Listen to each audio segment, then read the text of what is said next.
What if I told you the way you think, the way you feel, the way you see yourself is not permanent? That your brain is not a fixed machine, but a living, changing system, one that you can shape every single day, starting right now. For most of the 20th century, doctors believed the brain was like a hardwired machine. You were born with a certain number of brain cells. You learned what you could as a child, and by adulthood, that was it. If you lost abilities from injury, disease, or aging, they were gone forever. That belief shaped medicine, education, even self-help books. People thought, this is just who I am. I can't change. It sounds strange now, but back then, even scientists saw the brain as static, a finished puzzle. Then, in the late 1900s, research started to paint a different picture. Doctors saw stroke patients regaining abilities they were told they'd never get back. Children with learning disabilities improving beyond predictions. Older adults learning new languages, even new sports. The term neuroplasticity was born, meaning the brain's ability to rewire, rebuild, and reshape itself in response to learning, experience, and environment. Think of your brain as a vast network of roads.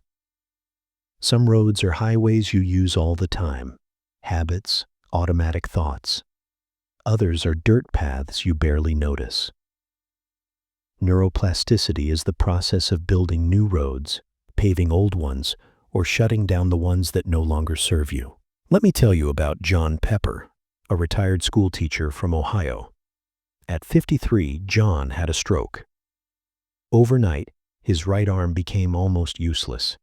He couldn't write, couldn't button his shirt, couldn't even hold a coffee mug without spilling it. Doctors gave him the standard advice. Physical therapy would help a little, but he should prepare for permanent limitations. John didn't accept that.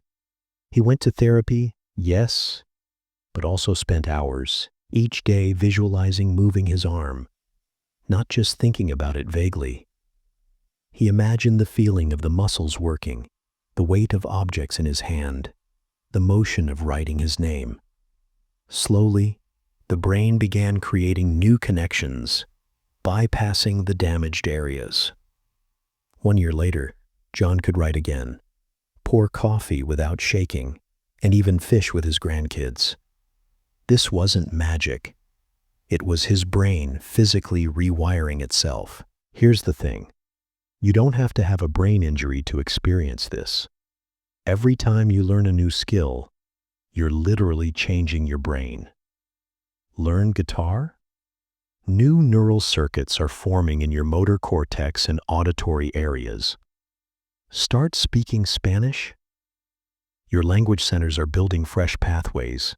Even changing the route you drive to work forces your brain to adapt. Neurons that fire together, wire together. And when you repeat an action enough times, your brain builds myelin, a fatty coating around neurons that makes signals travel faster and more efficiently. It's like upgrading dirt roads into smooth highways. But here's the uncomfortable truth. Your brain doesn't care whether a pathway is good or bad for you. If you constantly replay mistakes in your head, you're strengthening the self-doubt circuit. If you binge on social media, your brain gets better at chasing quick dopamine hits, and worse at focusing on deep work. It works the same way with fear, anxiety, procrastination. Repeat them often enough, and they become your brain's default mode. In other words, you are always training your brain. The only question is, what are you training it to do? This isn't just theory. A Harvard Medical School study scanned the brains of people who practiced mindfulness meditation for just 8 weeks. The results? Increased gray matter in areas linked to memory, empathy, and emotional regulation. That means they physically grew the parts of the brain that help you stay calm under stress, connect with others, and remember details. Not a metaphor. Actual brain growth you can see in an MRI. Even the US military has tapped into neuroplasticity. Special Forces soldiers are taught breathing and visualization techniques to rewire their stress responses. On the battlefield, split-second calm can be the difference between life and death. By practicing those mental patterns off the field, soldiers train their brains to perform under intense pressure. Scientists have found 3 key ingredients to rewiring your brain. 1. Repetition. The more you practice a skill or thought, the stronger the pathway becomes. 2. Emotion.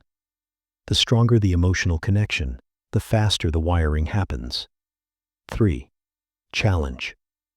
The brain grows most when pushed slightly beyond its comfort zone. That's why the first time you do something new, it feels awkward. Your brain is laying down fresh tracks. If you've been stuck in the same habits for years, here's your takeaway. You are not broken. Your default way of thinking is not destiny. It's just wiring. And wiring can be changed. Every single change begins with one simple thing: noticing. Most people are on mental autopilot. They wake up, check their phone, react to emails, rush through their day, and never pause to notice what's running in the background. If you want to change your brain patterns, you need to catch the old wiring in action. Let's say you're about to give a presentation at work, and a voice in your head says, "You're going to mess this up." Most people either believe it or try to fight it. Instead, just notice it. Say to yourself, "Ah, that's my old self-doubt circuit lighting up." That pause creates space, and space is where change begins. Your brain hates a vacuum. If you try to simply stop a thought or habit without replacing it, it often comes back stronger. This is why diets fail, why quitting bad habits is so hard, because you leave an empty space that the brain desperately tries to fill. So instead of "I can't do this," replace it with "I'm learning how to do this." Instead of "I'm bad at remembering names," say "I'm getting better at remembering names." It sounds small, even silly, but repetition carves a new path. And over time, your brain will choose the smoother, newer road over the old, broken one. The human brain is wired to chase rewards. Every small success triggers a hit of dopamine, the feel-good chemical that says, "Hey, do that again." So instead of forcing yourself into a massive overnight transformation, break your goal into micro steps. Want to start exercising? Don't aim for an hour at the gym on day 1. Start with 2 minutes of stretching when you wake up. Nail that, then build up.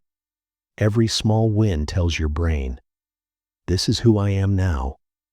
And before long, those wins stack into a completely different identity. If you've ever watched the Olympics, you've seen athletes standing still with their eyes closed, hands moving slightly, almost like they're playing out the routine in their mind.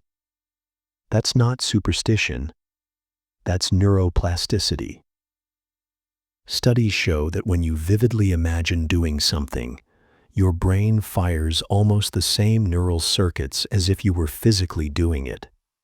Basketball legend Michael Jordan used visualization before games. Olympic skier Lindsey Vonn mentally skied every turn before leaving the start gate. This mental rehearsal strengthens the same pathways as physical practice, and when you combine both, results can skyrocket. One of the biggest myths about the brain is that it stops changing after a certain age. That is flat out wrong. At the University of California, researchers studied seniors learning new skills: quilting, digital photography, even iPad use. Within just 3 months, MRI scans showed increased connectivity in multiple brain regions. Some participants were in their 80s. The takeaway? Your brain is always capable of growth. If you give it something new to chew on, your surroundings are constantly shaping your brain patterns, whether you realize it or not. Spend time around negative, complaining people, and you'll start thinking like them. Spend time with problem solvers, risk takers, and optimistic thinkers, and your brain adapts to that mindset instead. The people you hang out with aren't just influencing your mood, they're literally wiring your brain.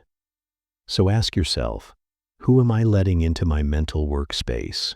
Neuroplasticity isn't just mental, it's physical. When you sleep, your brain strengthens new connections and clears out toxins that build up during the day. Cut your sleep short, and you cut your learning short. And what you eat matters too. Omega-3 fatty acids, found in salmon, walnuts, flaxseed, support neuron growth. Antioxidants, in berries, spinach, dark chocolate, protect your brain from damage. Hydration keeps your neural communication running smoothly. If you're trying to change your brain but ignoring your body, you're fighting uphill. Here's where it gets real. Pick just one habit, thought, or skill you want to rewire. For 30 days, practice it daily. Combine physical action, mental rehearsal, and positive reinforcement. If your goal is better focus, spend 10 minutes a day reading without distractions. Visualize yourself focused. Celebrate every success. At first, it will feel awkward, like walking through tall grass where there's no trail. But by the end of the month, that trail will be worn in. Your brain will start choosing it automatically. Your brain is not a prison, and you are not a prisoner. It's more like a workshop, and you are the builder, the architect, the engineer. Every thought you choose, every action you repeat, is another brick in the structure of who you're becoming. Yes, the old roads are still there, but you don't have to keep walking them. You can choose to build new ones. And one day, you'll look back and realize the person you've become is living proof of the power of neuroplasticity. This video, hit the like button, subscribe to the channel, and turn on notifications so you never miss our latest stories.